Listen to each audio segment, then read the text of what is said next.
Olá, telespectadores da TV Araçá. Estamos aqui no programa Falando Sério com Rosana Nazari. E o tema de hoje é um tema relevante, importante e que toda a sociedade começa a perceber a proporção em que está se destacando isso, não só na mídia, mas também na vida das pessoas.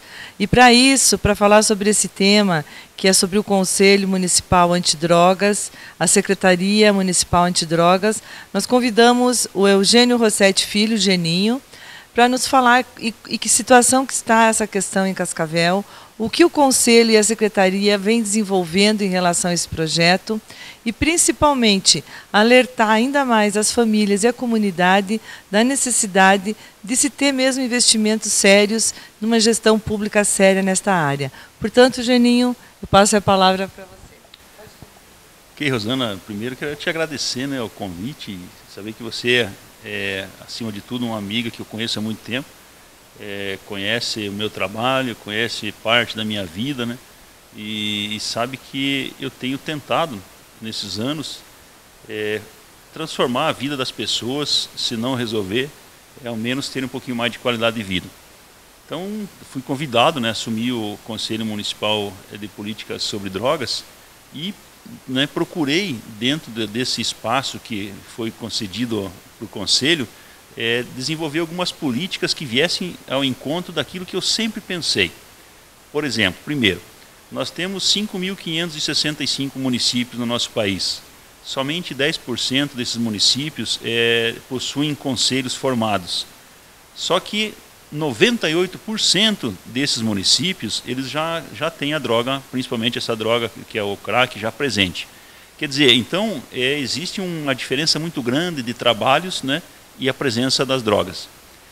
Mesmo dentro desses 10% desses municípios que mantêm os seus conselhos, nenhum conselho que a gente tinha conhecimento trabalhava assim em horário integral. Então foi uma proposta nova, uma proposta diferente de você atuar lá no conselho. Por quê? Porque daí você vai ter tempo para você trabalhar pelas conquistas, em busca de recursos, em especial, né, atender, levar informações, procurar aprender mais sobre as drogas. E a gente implementou aqui em Cascavel esse sistema, né, atendimento em horário integral. O que a gente conseguiu com isso até agora? Primeiro, né, que Cascavel se destacou a nível nacional. Hoje Cascavel é uma referência, mesmo a gente sabendo que a gente continua vivenciando os problemas, a tragédia que é as drogas, mas nós estamos, né, conseguindo um espaço para que onde a gente consiga ter uma atuação mais forte com relação à repressão, uma atuação forte com relação ao tratamento, né, que a gente vem conquistando, que eu vou falar sobre isso, e também na prevenção. Conseguimos então, né, num período, há 2 anos que eu estou à frente do Conselho, atender só em Cascavel 800 famílias, mais de 800 famílias. Resolveu o problema? Não. Mas a gente ao menos está lá para ouvir as pessoas, para ouvir aquela mãe desesperada, que às vezes você não sabe o que ela precisa, às vezes é de um ombro amigo para poder chorar, para poder conversar, alguém que a ouça. Automaticamente, né, a gente tenta, para cada caso que nos procuram, dar algum tipo de orientação. Primeiro, né, ver mais ou menos, porque a gente sabe que para tratar, ainda os ambientes são poucos, a gente tem poucos leitos, os leitos que estão disponíveis ainda às vezes não são de acesso ao poder aquisitivo dessa família, né? Então a gente procura ouvir o perfil de cada um, mas a todos a gente procura sempre dar algum retorno. Conseguimos nesses anos todos, Rosana, aumentar uma verba que nós tínhamos ali do Conselho de R$30 mil para hoje praticamente R$250 mil ao ano. É pouco? Claro que é pouco, mas é um passo. O que eu sei é que muitos poucos conselhos têm uma verba dessa. Conseguimos nesse período, né, também formar, né, criar a Secretaria Antidrogas, que também a gente acredita que deva vir muito recursos a hora que ela estiver 100% funcionando, já com uma verba de R$500 mil também já de início, e um projeto muito interessante, né, que é a criação de uma clínica pública gratuita. E isso hoje vai ser uma realidade, já é uma realidade. Por quê? Em função, né, desse trabalho que o Comad vem fazendo, né, e quando eu falo Comad, não estou falando só de mim, falo de toda a equipe, de todos os conselheiros, as entidades que representam o Conselho, né, trabalham de forma ativa, sempre participando das reuniões. Então, a gente conseguimos, né, um valor para aquisição daquela área do seminário, né, que está sendo hoje formado uma parceria. A gente não sabe ainda se vamos fazer com o Estado ou se nós vamos fazer com o governo federal. A gente está estudando as duas propostas. As duas propostas são muito interessantes. Então, digamos que aquilo funcionando, ele vai possibilitar ali o atendimento de mais de 100 pessoas, de mais 100 leitos. Quer dizer, vai resolver? A gente sabe que não vai resolver também porque a quantidade só de usuário de crack que nós temos em Cascavel passa de 3 mil. E a gente vai fazer um consórcio também, né, para que possa estar administrando melhor aquela área. E levando também, né, uma qualidade no atendimento. Mas são passos importantes. Quando a gente vê, às vezes, a inoperância do próprio governo, dos países como um todo, e a gente vê assim, um município como o nosso dando passos importantes dessa forma, isso nos anima, né, a continuar essa nossa luta, a continuar cada vez mais, né, a nos dedicarmos através de palestras, através do seminário, como vai acontecer essa semana. Então, eu acho que tudo isso nos mostra pelo menos um rumo, Rosana. Eu acho que a gente está no caminho certo. Tá. Eu gostaria que você falasse o seminário, a data e quem pode participar e como participar. Na verdade, as inscrições já estão encerradas, né, mas nós temos 606 inscritos. Né. Os palestrantes serão o Dr. Robson, que ele representa o Ministério da Justiça, ele é ligado à Secretaria Nacional de Políticas Públicas sobre Drogas, que vai ter uma fala sobre a redução da oferta. Nós temos também como palestrante um xará, que é o Coronel Eugênio. Ele é da Colômbia, ele atuou na polícia, no comando da polícia colombiana, e a gente sabe que a Colômbia teve um avanço forte, né, na questão da redução da oferta, do tráfico de drogas e a qualidade de vida do povo colombiano. Ele trabalha na embaixada aqui no Brasil, então ele também vai fazer a sua palestra. Nós temos também o doutor Hamilton, que é o secretário antidrogas lá de Curitiba, que vai estar falando sobre projetos de prevenção, como o programa Bola Cheia, que está sendo desenvolvido, um programa muito bem aceito lá em Curitiba. Temos ainda a fala do deputado federal Fernando Francischini, que a gente bem sabe, né, que atuou na área de repressão, fez um trabalho brilhante também, teve envolvimento direto, né, com a prisão do Abadia. E ainda temos, né, como fala, uma nossa psiquiatra aqui de Cascavel, né, que representa ali, que atua no Centro de Atenção Psicossocial, que são os CAPs, que vai estar falando especificamente sobre o tratamento. Então a gente está envolvendo, né, todas as áreas de atuação do Conselho. E pelo número de inscritos, pelo que Cascavel representa, né, eu acho que só essa resposta, né, do número de inscrições, que a gente não imaginava que fossem tantos, já mostra, né, que a gente realmente está com crédito junto à população.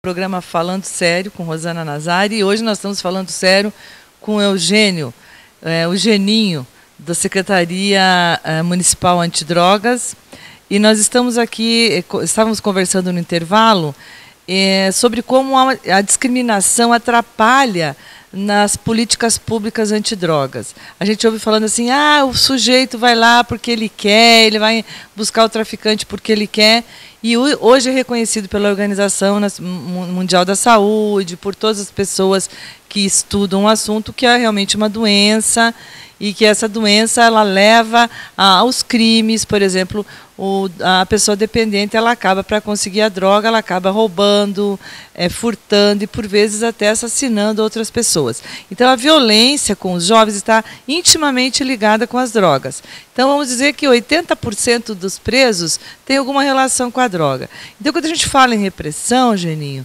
a gente está falando também de um gasto público que está indo para a segurança pública, que é assim, cada preso custa R$ 1.300 por mês, e o que acontece? E esse dinheiro poderia estar sendo investido nessas políticas que você está propondo, que é de realmente recuperar, reinserir, valorizar. Hoje nós sabemos que já aumentou o percentual de pessoas que podem se recuperar para 30%, que antes era 10%, 12%, agora é 30%, em função dos novos fármacos, das novas coisas que estão acontecendo.